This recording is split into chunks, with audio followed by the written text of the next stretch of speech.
guys, and welcome to another episode of Cultivate and Keep. This is Jeremy. And this is Corey. And we are today have an interesting topic that we're excited about. But before we get into that, wanted to remind you that we are near the end of the 2-week challenge. So if you haven't heard yet, you can go to cultivateandkeep.com/challenge. And through doing that, you can enter into an opportunity to climb the leaderboards and to win a Kindle Paperwhite, some limited time Cultivate and Keep merch, and a book of your choice. So we're super excited. What you can do is by going to the challenge page, you will share Cultivate and Keep, and by sharing it, you climb the leaderboards, and so you earn a chance to win some cool stuff, and you help us promote Cultivate and Keep. So I think this is the second to last day, or maybe third to last day. So we're near the end, so go ahead and do that if you have not already. And besides that, any other announcements, Mr. Corey? That's it. Cool. All right, so today we are talking about pornography. Pornography. Pornography. That came out funny. It sounds weird saying we're excited to talk about this, but we are. I mean, when we first started Cultivate and Keep, this actually was one of the, I think, beginning topics we talked about wanting to discuss. Mm-hmm. And so we have some stats we kind of wanted to go through just about porn and kind of how I would say the industry is climbing more and more every year, and how it's becoming more and more prevalent. But also, before we do that, I just wanted to kind of let you know, if you listen to this, we're going to kind of get pretty detailed, and there's going to be some, I don't say graphic stuff, but we're just going to get into it and kind of get down and dirty, and then we're also going to share our testimonies with porn. So yeah, that's kind of that. So some stats we wanted to kind of break down and discuss. Yeah, as I was researching and kind of going through these, I've heard a lot of them before, but they get updated every year. And so as I read them, I was just like, holy cow, it's kind of jaw-dropping. You read some of these things, and I was telling Corey beforehand that I got super distracted when I was preparing, and I spent 30 minutes just researching stats on it, because it's super more than it's interesting, it's alarming. It gets my attention because it's totally. I think it's such an underrated topic that we just don't talk about, and it's such a huge issue. Well, I don't know if one of the stats is in here, but I'm pretty sure that the industry is as big or bigger than basically it's one of the top money producing industries in the world, but no one talks about it at all. There's an insane number of people who watch pornography, who are involved in the pornography business. We shouldn't say no one talks about it. I think what we're trying to say is Christians don't talk about the struggle, and in a secular world, it's bragged about. Don't talk about it as an issue. But for me, my non-Christian friends, it's something they brag about. Yeah. There's a verse in I forget what book, but popped in my head. It says, they glory in their shame, and kind of what it means is basically they brag about things they should be ashamed about. Yeah. And I have a lot of non-Christian, coworkers or friends that they brag about porn, how it's cool and it's so normal. Yeah. And you hear stories of non-Christian couples that husband has his wife look at porn with him. It's crazy stuff that's super normal. And so and dude, in the non-Christian world, this is a common thing that's cool, and for us as Christians, we don't talk about it. So, right. And also when we're talking about pornography, we're talking about it also, and this is sort of one of the things that we don't talk about that often, and especially for the younger kids who are struggling with it, or don't know that much about it, or don't know kind of how to deal with it. Porn is almost synonymous with masturbation, and it's just one of those things that the two go hand in hand, obviously. But in most cases. Yeah, in most cases. But pornography, lust, masturbation, sexual desire, those are kind of we're talking about pornography, but we're also talking about those things kind of in conjunction as well. Just wanted to point that out. That's a good point. We're not just talking about pornography as it is, but also the sins that are involved in it. A 3-in-1 kind of. Yeah. All right, well, let's get into some of the stats, because we'll kind of just have discussion as we go. So the first one was more than 4 out of 10 Americans, so 43%, now say that pornography is morally acceptable. And that is about a 7% increase from last year. So one thing I want to say before we continue is I went through a lot of stats from previous years, and every year they are gradually all just increasing, which is crazy as it is. So this one is saying 43% of all Americans, so 4 to 10, say that porn is morally acceptable. What's interesting, so it says it's a 7 percentage point increase. So it's not a 7% increase because okay. Because 7% would be like from the last year, which would be like 7% more. But this is a 7 percentage point increase, which means that 2017 it was around 36% said that porn was morally acceptable. Now it's 43%. So that's like that's huge more than, right? Jump. Yeah. Yeah. No, that's way more. Yeah, so yeah. like 7% of 36 is a tiny number. Understood. Okay, so the percentage, you got it. Okay. Yeah, a percentage point increase. So going from 36 to 43, you can only imagine, like, let's just say the year before that, it was also a 7 percentage point increase. That would be, 29. Like, that's a steep increase in moral acceptance. Well, what's crazy about, so more than just it becoming more normal, what's crazy is, and we'll get to this, but a lot of stats talk about how porn is becoming more and more graphic and intense and like hardcore. And so that's crazy because while it's getting like, worse and worse and darker, it's also becoming more normal. Yeah. Wow. Which is a crazy thought. That's super gnarly. I was reading a stat and it said that softcore porn is basically gone. It doesn't exist anymore, which is super crazy thing. Right. And maybe we should like define some terms of like softcore, hardcore. I get like what we mean by softcore porn is like. So when you could just like pictures of someone, or it's something that like a softcore porn would be like a bikini catalog, right? Like that's like a softcore, like not really like real or like real mild porn. Nudity. Yeah, very mild. Yeah, which even like I bet you there's people listening, or even like kids who are listening who are like, what? Like that's what are you talking about? Like there's so many other things out there. We should back up. How would you define pornography? Actually, that's like I didn't think about this, but how would you define porn?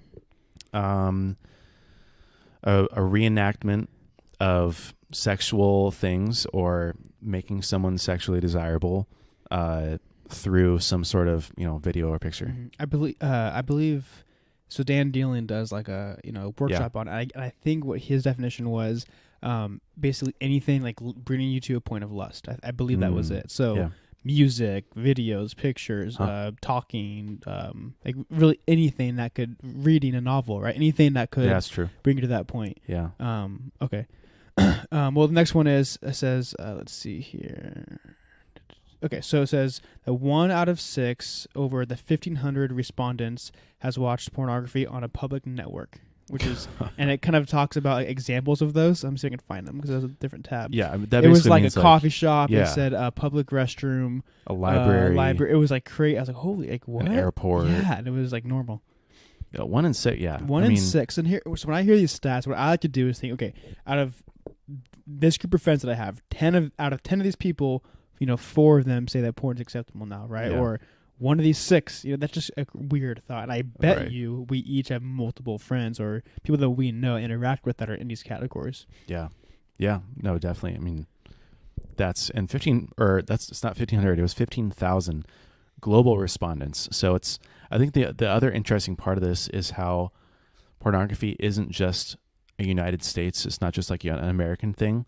It's increasingly more global. I think a lot of that has to do with the internet too. But 1 in 6 of the 15,000 global respondents have watched pornography on a public network, among other things. Yeah. Another one was kind of along with that. It said, so today most free sites are porn.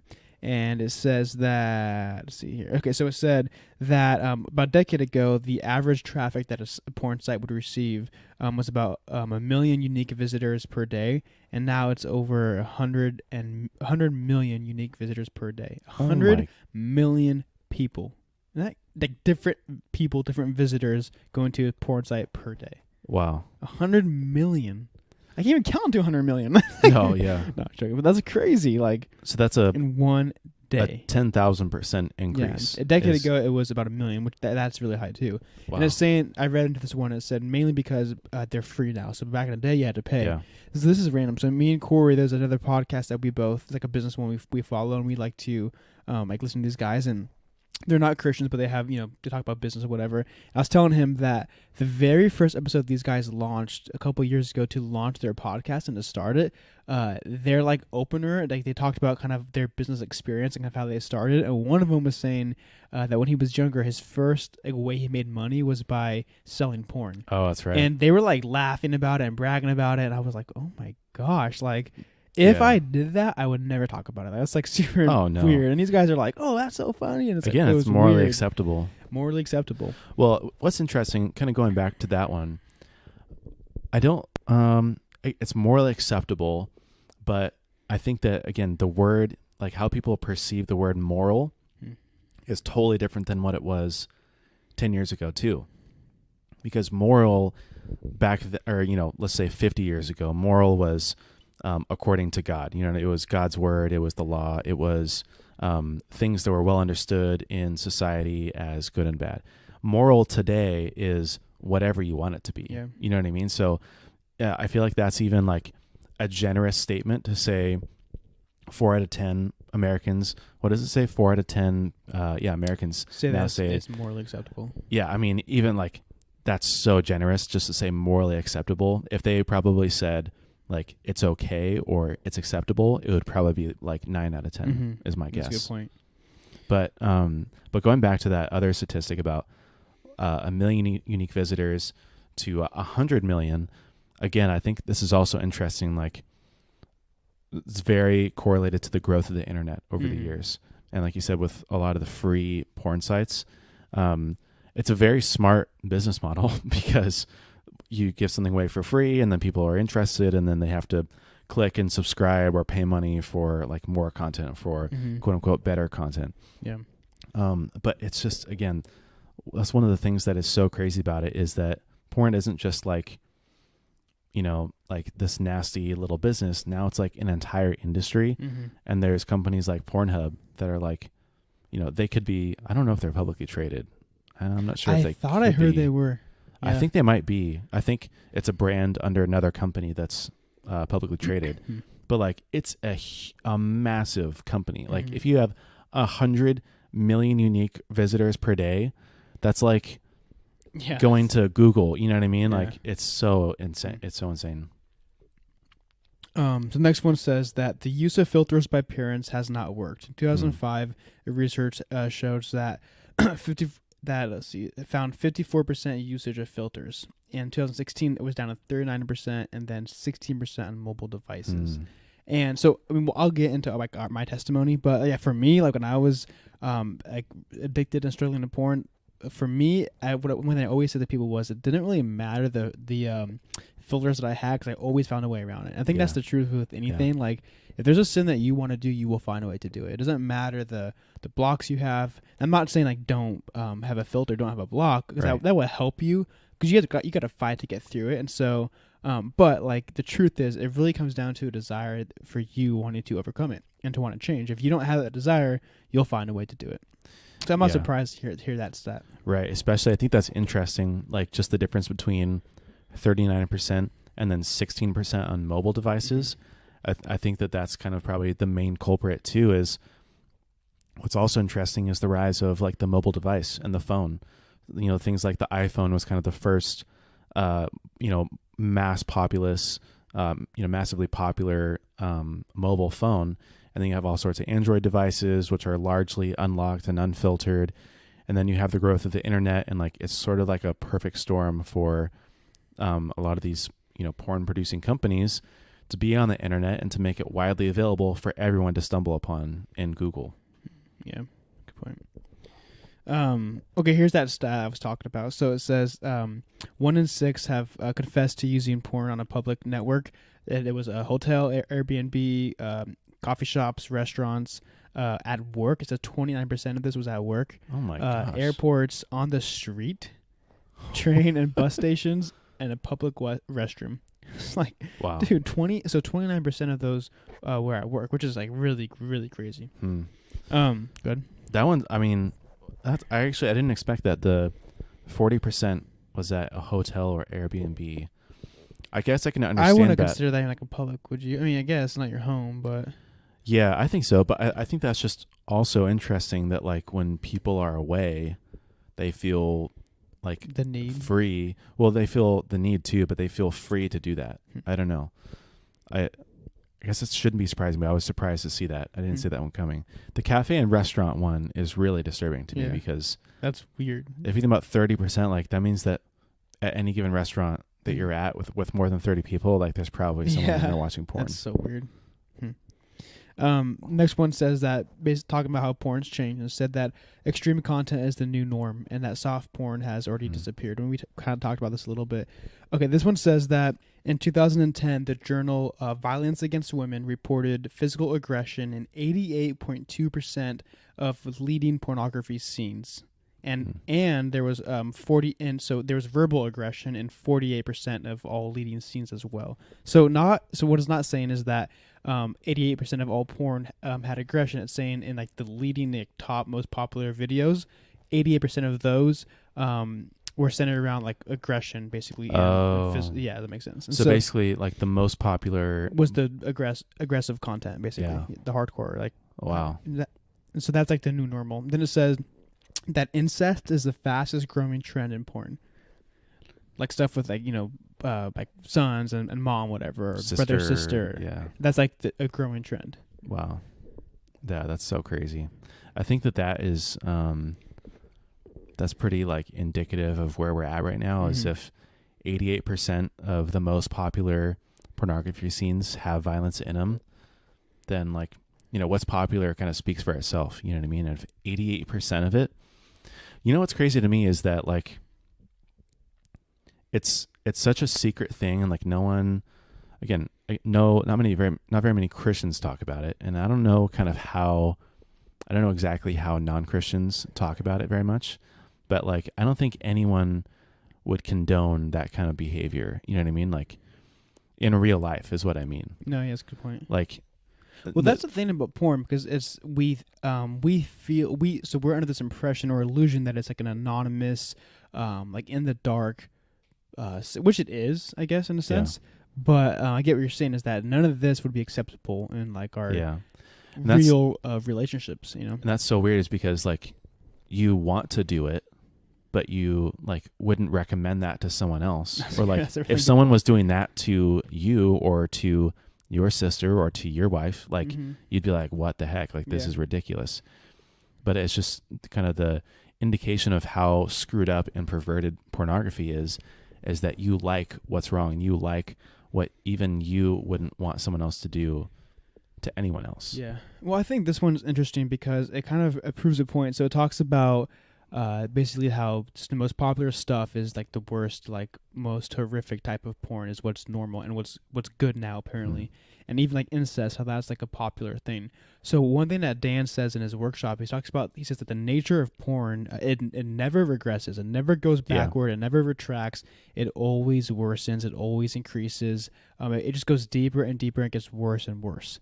And I think like that shows with these stats, like they all kind of seem to get like just more and more dark the more that we go, because the nature of porn is never going to slow down. If you have or have had a struggle with porn, that it really only gets worse and worse. And what that means is that like certain content that like used to do it for you and that was like exciting and thrilling and good, it kind of begins to like dampen and become less and less effective. Yeah, it just and becomes that's shown boring. In the stats. Yeah. Which is crazy. And it's not like it's like it's okay because I'll watch it now and like, I'll like, take a break like when I feel like I want to watch something gross or like over the line. But the reality is that like that progresses so fast and that you just can't stop, and like your desires take over in a lot of ways, and you literally can't stop what you're doing, and then you just end up finding yourself in this crazy rabbit hole of watching things and doing things you never would have thought about doing even like the day before. You know what I mean? You just find yourself doing it and you're like, what the heck? How did I get here? Yeah. I think it's interesting. So Pornhub. This one is so crazy. Yeah, this one is nuts. And it's just so crazy that like they release this data too, almost as if they're like boasting about it. They glory in their shame, like that verse says. Yeah, like, it's like they're like, look how much people are, and like, look at this. Could you imagine? Yeah, because the stats really are astonishing. It says that They claim that their site streamed 75 gigabytes of data a second last year, which is enough to fill 175 million 16 gigabyte iPhones and totals out to 87.8 billion views, up 10 billion from 2014. And there's another 15 billion over 2013. Per second. That is so crazy. I just think that like phones nowadays have a lot more capacity, but if you think about like a regular iPhone is usually about 16 gigabytes, filled to the brim, 175 million iPhones full of porn. Like that's how much is being watched in 1 second. Oh, you're right. In 1 second. That's the crazy part to me. That 1 second. Yeah. Jeez. Says that an estimated 87% of college-age men and around 30% of women double-click for sex either weekly or every day. Essentially, they're saying like these young kind of demographics of men and women look for and watch pornography either daily or weekly. And again, I think that's like when people take these kind of surveys or they're asked questions, most people answer generously like, oh yeah, I'll check it every other day or once a week, when in reality it could be multiple times a day. Yeah.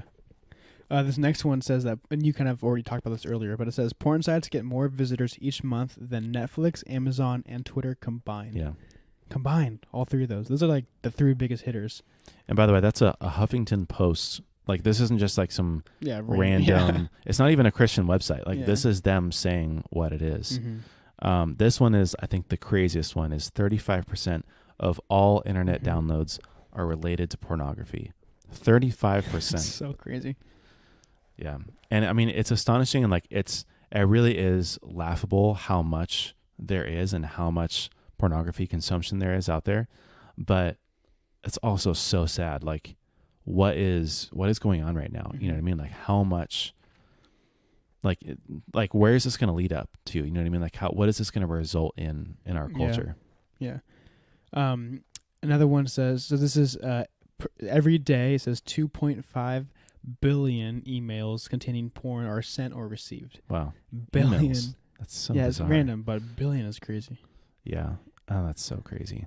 And then it says 25% of all internet searches are related to porn, which that's crazy. So one out of 4, dude. That's so nuts. Yeah. Think about going to Google and like every fourth one is porn. For porn, yeah. Yeah, every second. And there's like millions, a second going on it all the time, every day.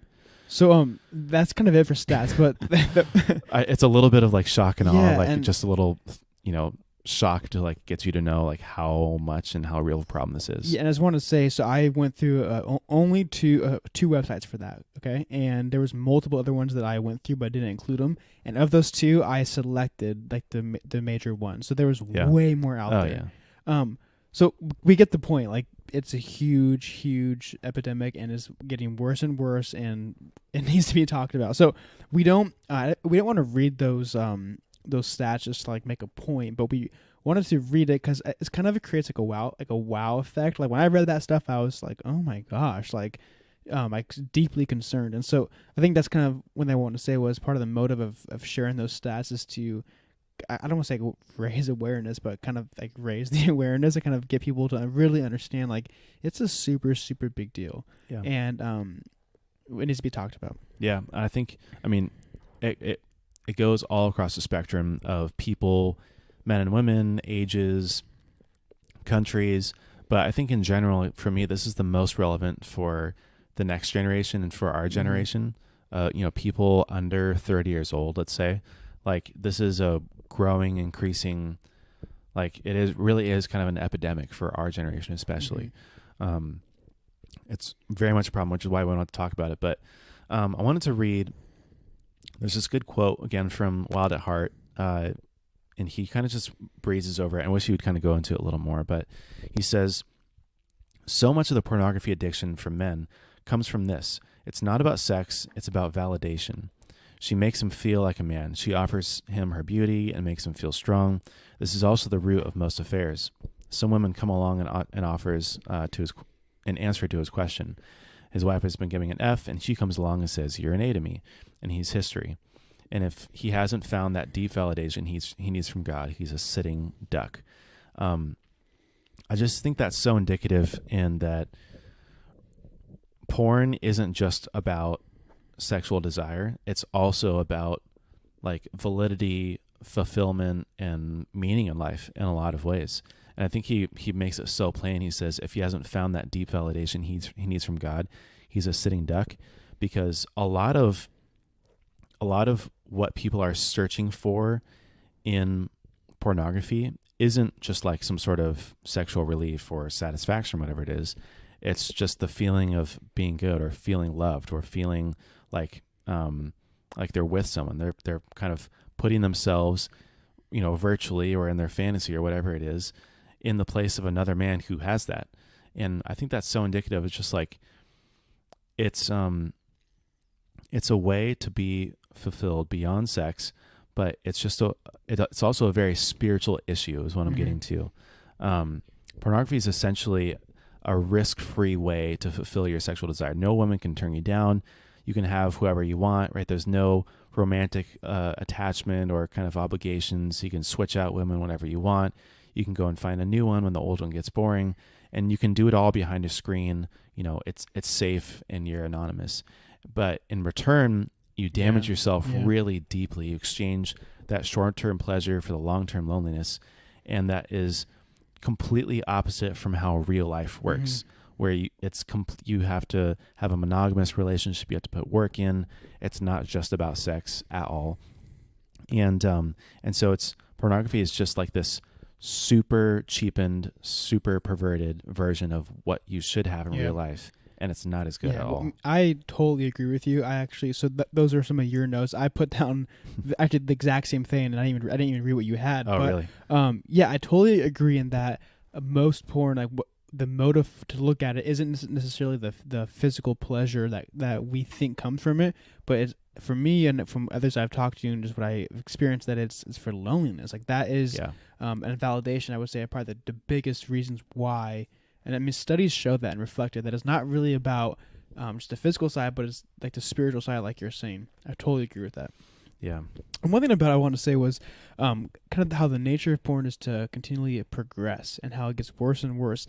But it kind of paralleled with that is like the pit that comes when you look at porn. Like when I say pit, I mean that we think it's going to be a cure or a relief, whether it's like we're feeling lonely or sad. When you look at porn, you're looking for relief for what you're experiencing, but the reality is all that it does is increase those feelings that you have. I mean, I've heard time and time again from people that they know they shouldn't look at porn, they know it's a struggle, they fall in, they do it, and then when they're done, it's the same feelings that are now worsened to feeling worthless or miserable or lonely. So it's interesting because, like you're saying, it's indicative that we think is going to bring relief, and it actually just worsens how we're feeling in the first place. Totally. And then, like you were saying, is you exchange the long term for the short term. Yeah. It's so fleeting. Yeah, totally. Yeah. What's so crazy too is that porn is never like satisfying. And you might watch one video, and this is why it's such a progressive sin. And why it gets worse and worse and more extreme is because you might watch one and then you're thinking, oh, well, that was great. But, for a second, but now I still feel lonely, or now I still feel like I need more. So you go and watch another one. And then that one doesn't do it for you. So then you go find a more extreme one, or you search for other things that you think you would like, or you try to find what actually satisfies you. And the fact is that it never satisfies you, ever. Never, ever are you going to leave watching pornography feeling better about yourself. I also want to talk about I think in a minute we'll probably share our testimonies, but like the lasting effect it has on you. So not only does like temporarily just like increase your sadness or loneliness, but like the images that you look at and like kind of what it takes to arouse you, like that is like serious stuff that doesn't really leave you. I mean, like I remember the very first image that I ever saw. It was on accident when I was like in second grade, and I still remember it to this day. Like, wow, it's crazy how our minds just can capture that. Yeah, and like so many of the things that I have seen, like I remember it's in my brain, like ingrained in me. What I think is super interesting is why is that ingrained in my mind? But like, let's say, in high school or college, like studying for our test, like why can't you? How come, can't memorize right? what the answers are? But these images are ingrained and it just sticks with you. Yeah. I want to say that I've heard of or I've read a couple studies about how the mind works and how our mind is trained to remember, like, basically what isn't pornography, what should be your wife, but it's trained to remember those things, and your mind is trained to just ingrain them and to always have that picture in your mind. So when when you see something like pornography, again, you see, tens, hundreds, even thousands of different pictures. Now your mind is all screwed up because there are different women in different places. They all have different meanings, and none of them are satisfying. And then especially at a young age too, where you don't know how to deal with it, you don't know what to do with it, it just haunts you and it just eats away at you in a lot of ways. And then you think about it or you remember what it was, and then you're tempted to do it again, or maybe you just feel sick about it, but then because you're lonely, then you're tempted to do it again. And it's just such a vicious cycle when you can't forget a lot of times. There's a really cool website, which we've gotten a few of kind of these talking points, and I've done a lot of reading on it, but there's a few websites. One's called fightthenewdrug.org. And it's a nonprofit, and essentially their whole mission is just to raise awareness and to fight against pornography. And they have a couple other websites that are really useful. One of them's called truthaboutporn.org. They also have another one. I think it's a documentary. I want to watch it, but it's called Brain Heart World. And basically they have so many stories of guys, like you said, who were addicted to pornography since a young age. And then when they have a girlfriend or when they get married, then they have serious problems. Like they can't get aroused by their wife, or they feel totally disconnected from their wife, or they haven't told their wife or girlfriend and they feel really guilty about it and they don't know what to do. Or it's something that they continue to struggle with even after they're married. Even guys, there's stories of people who are Christians, and even there's a lot who weren't Christians, but there's a lot of stories on there of guys who were addicted to pornography and then got married. And then even after marriage, like they thought, well, it's going to stop for me. Like I'm not going to be tempted anymore. Thinking it would cure it, yeah. But then it gets even worse because then they can't get aroused by their wife, or they feel guilty about their wife. So then they go and do it more. And then the cycle is vicious again. One thing a good friend of mine said, he put it so well. He recently got married last couple of years, and he said that so having sex doesn't relieve his drive to want to look at porn, and he said looking at porn doesn't relieve his drive for wanting to have sex. Yeah. And he said they're separated, they're different, and I thought that was really well put, because I've never understood that, being a virgin, and like I don't know the difference, and so I've never understood. Like I've always kind of thought, man, when you get married, like how is that? Like, how would you want to look at porn when you can have sex with your wife? I never understood it, but I think just hearing how it's separate and different, I think was just a good way of putting it. It kind of speaks to say that, like, really with any sin that we have, like, it doesn't just go away. Like, it has to be faced. It has to be challenged. It has to be dealt with. And especially porn, like, it's not one of those things that just goes away. I forget his name, but I was talking with someone fairly recently, an older man. He's like close to his 60s, and he was telling me how he still has to fight to not look at porn. And I was like, wow, this guy is 60 years old, married, has grandkids, and he still is tempted to look at porn. And it kind of just shows, like, it doesn't go away, and it gets worse and worse, and you have to learn to fight it. Yeah. I like what you said, how pornography and sex is different.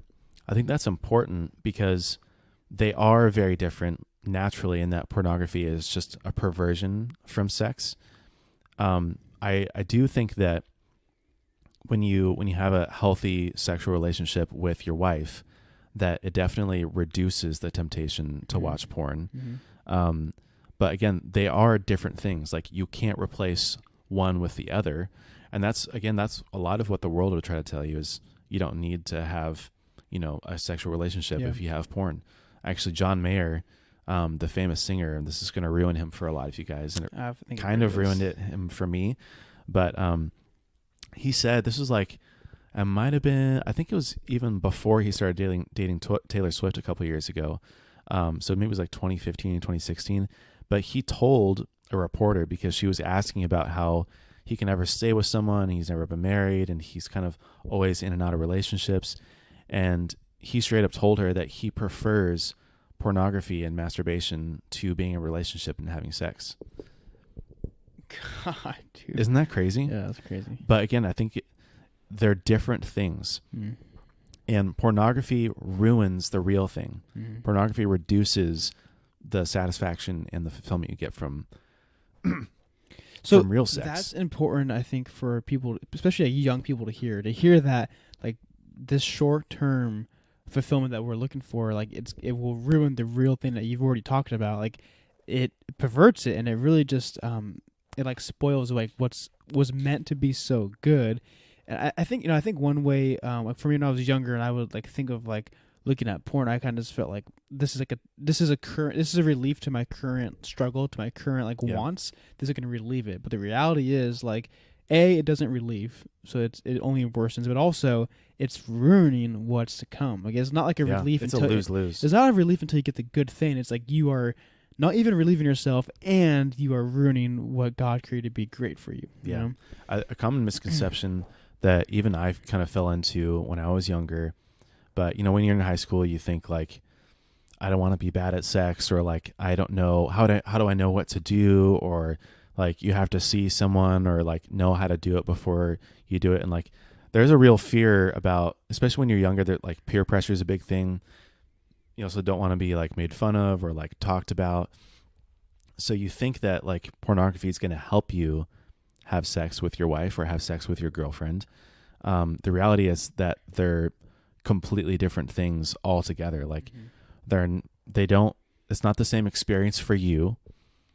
Really what happens in porn is nothing like the real thing at all. I think again, that whole, like the most popular, pornography scenes, 82%, 88.2%, 88% had violence in it. Violence almost never, or at least it should never have violence. Should never be in sex. Like that's never going to happen. And so when you're watching that's a really pornography, good point. And you're saying that's the most popular, like normal. So people watch that and they think, oh, this is content. how you do it. In reality, that's not what you do at all. Well, I remember, Corey, when you got married. I remember you coming back from the honeymoon. We actually were sitting in this room talking about your sex when you got married, and that was like one of the first things you were like so fired up about, and like you wanted to like share with like your small group and like young people, was that, guys, like this, it's not what it makes it out to be. And I think it's really good that you're talking about it, because it's like distorted in a good way. And so what I meant was like you see pornography and you hear about what other people do, and you think like, again, like pornography is going to help me kind of figure out what to do, or like you can learn the moves, learn what girls like, whatever it is. That's stupid stuff. But then when Monique and I got married and I realized like what it actually was, it was so freeing, because I was like, this has been a lie the entire time. Like my entire life, I have thought something completely different. And it's 1,000 times better than I ever thought it was going to be. And it's different in a better way also. Like I would never wish to do the stuff that, that happens in pornography. And that's one of the reasons why I really don't struggle with pornography at all anymore, is because it's literally disgusting to me now. Thinking about like having sex that way, or like imagining myself doing that, is like the worst thing in the world. Like even talking about it makes me sick, because it's so far beyond what God intended it to be. Well, let's jump into our experiences before we run out of time. You want to go first? Yeah, I will.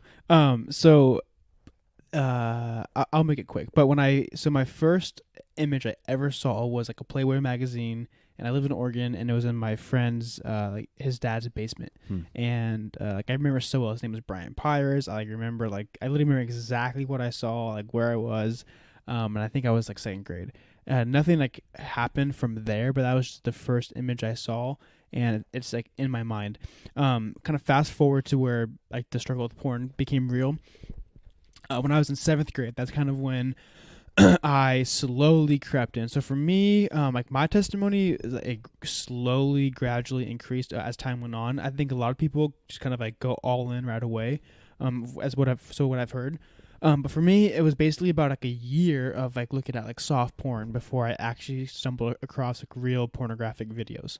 I wanted to say it's important that Phil, a lot of it for me came out of just curiosity. Like growing up, I never was given like a sex talk, never really had it explained to me. And so I remember when I first started looking at stuff, it wasn't because I like was super horny or whatever. I mean, that was part of it, but mainly because I didn't understand. I remember just like kind of being curious and would Just wonder. Yeah. just would like dabble like little things just to try to learn. And then I remember like being young and being on YouTube, just like watching like a random like funny video, and like an ad popped up that was like a porn image, and I don't think that happens anymore. Like I've since then I don't think I've ever had an ad on my computer that popped up like that, but it popped up and I clicked on it, and like that is what started it, right? Like that's what made it like that got me into like looking at videos, and that was like starting 8th grade. And then like another thing I want to say, this might be really like graphic, but I'm gonna share it. I didn't like masturbate until like 8th grade, and I went a year of like dabbling, looking at porn before I masturbated. I don't know why. I was super curious and like wanted to like learn, and then I think that curiosity turned into like lust. Does that make sense? Yeah, no, totally. And so I don't want to like, play the whole I'm innocent, like 'cause no, like I was a dirtbag and I shouldn't have done that, but it really did start with like just being curious. And I think like one thing I've taken from that and learned is like for me when I have kids, like I really want to protect them like from hopefully their struggle with porn. And I think part of how I'm going to do that is by educating them and like showing them young, and not showing them but teaching them and explaining things so that way they don't have to let curiosity drive them, So that's how it started. And then 8th grade is kind of when like the sin really started. And I don't like share all the details, but basically it got worse and worse all the way until the very start of my senior year of high school. And I got to the point where I was looking at porn like every day, sometimes twice a day. Wow. And then it would kind of go up and down. And so I think from like 8th grade to probably freshman year, it was like all the time, every day, like a lot. And then after probably like a year of like being engulfed in it, I like realized, okay, this is wrong. I need to stop. And then it became like a fight. It became a struggle. And so then it was constant, like, you'd go a few months without doing it, a few weeks, and it kind of just back and forth. And so that cycle went on until the beginning of senior year. And like I said, during that time, it wasn't like a free-for-all, like, this is great, I'm just going to do it. Like, I was trying the best that I could. I was fighting. But, I mean, I was, like, literally addicted. Like, I could not, like, stop it. It was just, it was a serious cycle. And so, especially with something like your phone, where it's always with you. Yeah. It makes it so terribly hard. Yeah, and I had some, frustrating times. So, in my home, I had access I had like we had a family computer that had it was like in an office detached from the house with like its own little cubby, no blockers on it. I had an iPod Touch. We had 2 TVs in the house with porn. We had, or not with porn, but like with access to porn.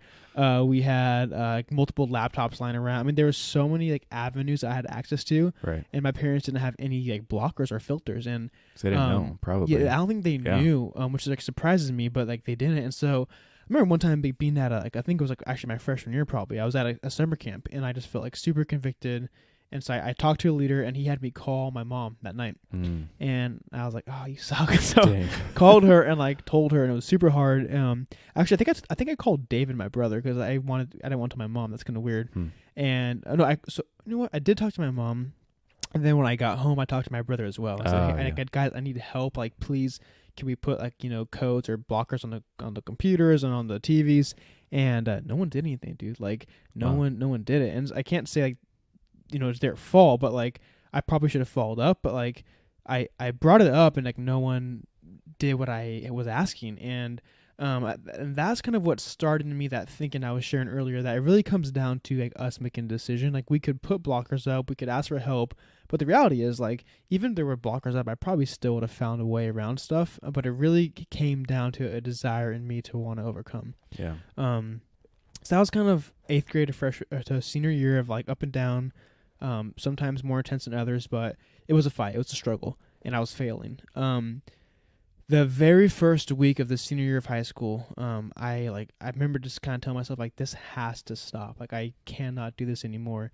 And Dan Dillon came to our small group, and he kind of gave his famous like porn talk. Yeah. And if you guys have never heard it, Dan basically just scares the crap out of you. Is kind of what he does. Yeah.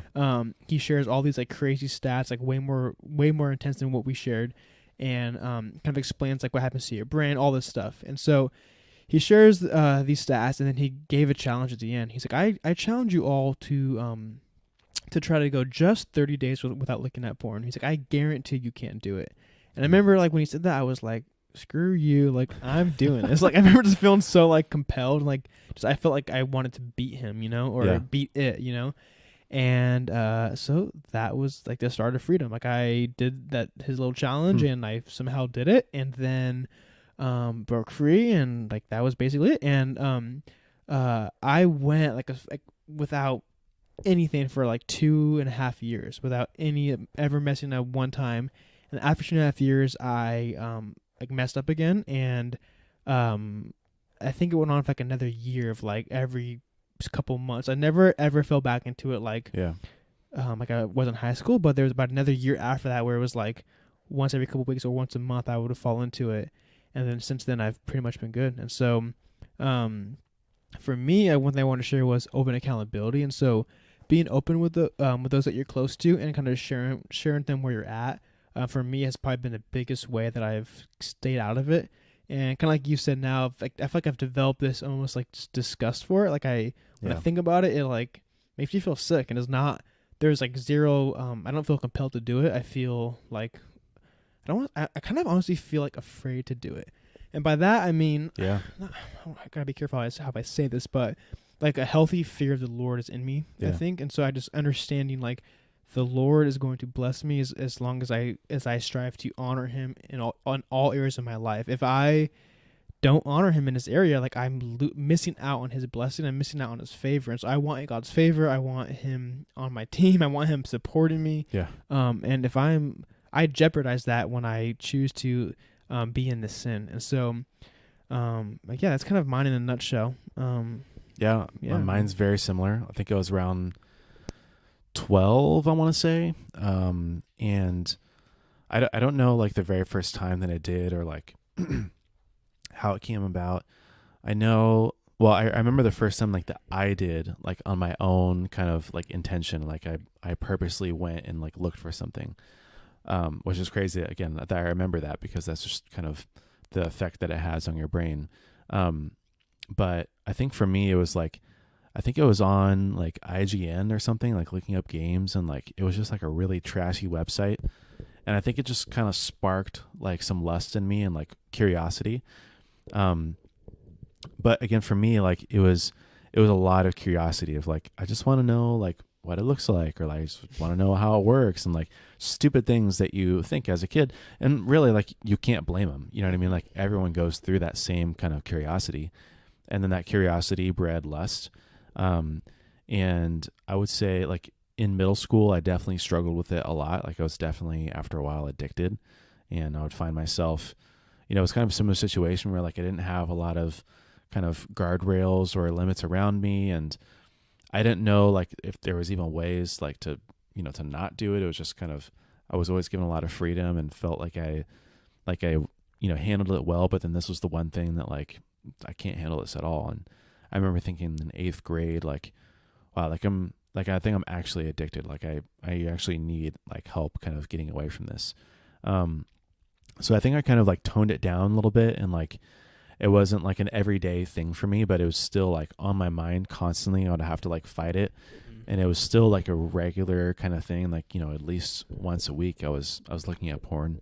And then, it kind of continued, I think, in high school. When I got saved going into my sophomore year of high school, I was kind of like free of that for a while, for a long time, actually, for probably like a year or a year and a half, where like didn't have any desire, didn't have any temptation, like just was completely out. And then, kind of like you said, it's just like it only takes one time, and then you're like, it's on your mind again, and then you have to fight it again. So it was like every other couple of weeks or every couple of months. And then I think it was really my senior year, and it was probably honestly around the same time as when Dan came, or probably had something to do with Dan. But, I really realized like, I need to get this under control. And like, this isn't just like a once in a while. Cause I think that was kind of the way that I was justifying it to myself. I was like, oh, it's just once in a while. Like I'm not addicted, or like, this isn't a thing. And I'm actually kind of remembering now, like, as I was making those excuses to myself, thinking like, no, these are just excuses. Like, no, you probably are addicted, but you're just not like addicted like you think other people are. And so it was just, one of those things where like, I was like, okay, I need to stop. And then you go 30 days without doing it. And then you go 60 days without doing it. And then you go 90 days. And then for me, like, it wasn't really like a struggle after high school. It was just kind of, like once in a while I'd get the temptation to, but then I would just feel sick to my stomach or just, end up closing out or like kind of like, and almost like fear. Like I would like make the search or I'd like go find it and then I'd like X out like, no, I can't do it. Like it's not going to happen. I'm not going to let myself do that. But for me, I think the big thing was in middle school, and it was like a very slippery slope in middle school and like early high school. Where it was kind of like the damage was done. And I remember thinking like, gosh, I can't like get these images out of my head. And like, God, help me forget. Like, it was just so weird for me. Like, why is this sticking around? You know what I mean? It was just very like haunting. And I think that was like one of the really big, like, I never had the sex talk either. And no one ever kind of explained it to me. I also didn't go to a public school. I didn't have like the sex ed or anything like that. Not that that's like the right thing, but just like my curiosity was so strong that I just felt like I had to do something. And I think that's why when I got married, it was such a huge realization for me, because I wish someone that would have told me like, no, dude, just wait it out. You can fight it. It's so much better, without it. Pornography is nothing like the real thing. Even just someone telling me it's literally not at all like real life, then I've been like, oh, okay, well, like it's not real. You know what I mean? Like you can fight it easier if you think that way. So yeah, that's sort of my testimony in a nutshell, a little bit about pornography. Yeah, I think this is a good exercise just to talk about it. One thing that I've experienced with like Christian small groups, like the church, is that no one wants to talk about it. I had a small group that I led a couple years ago, and we had about 18 kids in it, and every like week this would come up, this subject, like we would be talking about like, I don't know, something super random, like loving others, whatever, and like porn would come up as like a discussion somehow. And so finally, like one night, I remember just feeling compelled to ask the group, like, hey, who here is looking at porn? And if you are, like, raise your hand. And I normally like wouldn't do that, but I felt the need, so I did it. And 18 kids were there, 17 of them raised their hand, and it was like, wow, dude, it was like a pretty big like eye opener. Like, dude, this is crazy. And so that group, like, we learned how to openly talk about it. And I think that's just one thing I wanted to say was, like, it can be vulnerable, like sharing these things that we're sharing. I mean, we're both pretty detailed of kind of what went on and why. But it's important to talk about. If you are currently struggling with it, find someone that you can talk about it with, and just be open and talk about it. Because here's the truth: the majority of people of men that either are currently struggling with this or have recently been struggling. I think it's like rare to find someone that's not doing it. To be honest with you, I mean that's how bad it is, and I don't think people like realize that. So like talk to someone, like just be open, like. It's not good, and it should be exposed, and it should be talked about. Like, that's just the reality of kind of what we're dealing with. Yeah, I think just because like the very nature of it's very secretive, it's very anonymous. It's like an intimate, like, it's a private thing, And so like the best way to beat it is to bring it into the light and to shed light on it, both before God and before other people. Because when you have someone else who knows and who can ask you about it, and who can, make you confess, then that's something that can help you just as like an accountability kind of piece, but also bringing it before God and just acknowledging like, this is a problem. God, I need your help with this. God, help me, break me free from this addiction, from this sin, is a big thing too, because a lot of guys don't want to face it. They don't want to admit that it's a problem, and I think that, I mean, it's sad in a lot of ways that pretty much everyone struggles with it. But it's also comforting in a way, because I get what you're saying. Yeah, there's no reason to hide it, because you know that others are struggling with it. We make it up in our minds that we're the only ones. Yeah, and it's like, that's I can't not say true anything. at all. Yeah, it's just so not true. I remember being younger, I was always so afraid to like confess it. And I remember the first time I ever did, it was Matt Wall. He like laughed. He's like, haha, yeah, like I thought so. Just kind of like, it's like so normal. And when one of my small group boys told me that they were, some of them were struggling with porn, I was like, finally, like, you admit it. You know what I mean? Like, oh, like, it's relieving to know, like, that they can come to terms with it and be able to, like finally want to do something about it. You know what I mean? I had a kid come to me not too long ago, like shivering in tears, like no joke, like yeah, and he confessed it, yeah. and I like just told him, I was like, I know, and he's like, Yeah. what? And I was I like, it's like I figured you were, Yeah. and he was like shocked at my response, and I was like, dude, like Yeah. hugged him, like you're good, man, like it's okay, like you will get free, like it's good, but like we kind of think we're the only ones, and we're so ashamed. And reality is like most people are dealing with this, and like you're saying, like it's comforting, but it's not comforting. Like it's comforting that we're not the only ones, but there should be a change. Yeah. I think we're pretty much over time, so we should Probably. change. I did want to kind of just in closing, I wanted to share a quote that for me was super instrumental in me overcoming the sin, and it's by John Piper, and he says, "I know of no other way to overcome sin than to have a superior satisfaction in Christ." And that just like stuck with me when I heard it, and just simplify it down, simply like love God and simply want to please Him more than your desire to sin. Like that's kind of what I think. And when I get my like heart and mind in that posture, and I'm kind of locked in with that, that's when it's easiest for me to stay away from sin. And when I kind of stray away from that, it's easy to fall into it. And so hope that's an encouragement. Simply just want to please the Lord more than your desire to sin. Yeah, I think a big thing is don't think about like not doing it. Just please the Lord and serve the Lord, and like think of Him. Of Him, and then you won't have that temptation to look at pornography. So I love that quote. That's a good one. Take us home, Corey. All right. Well, thanks for listening. If you guys have any comments or questions, especially on this topic, please reach out. You can do it. You can email us at cultivateandkeep.com. You can DM us on Instagram or on Facebook or on Twitter. You can leave a comment on YouTube even. We're on YouTube as well.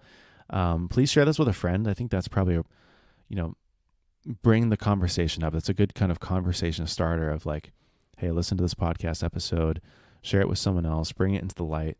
We can even help you if you're struggling with this. We'd love to give you more advice as well about, practical ways you can kind of reduce the temptation and make it harder for yourself to fall back in. But we appreciate you listening. Don't forget to join the 2-week challenge, cultivateandkeep.com/challenge. Help us spread the word. You just click a couple buttons, enter your name, share on Facebook, share on Twitter, email it to someone, text it to someone, climb the leaderboards to get to first, second, or third place. And we'll see you in the next one. Peace.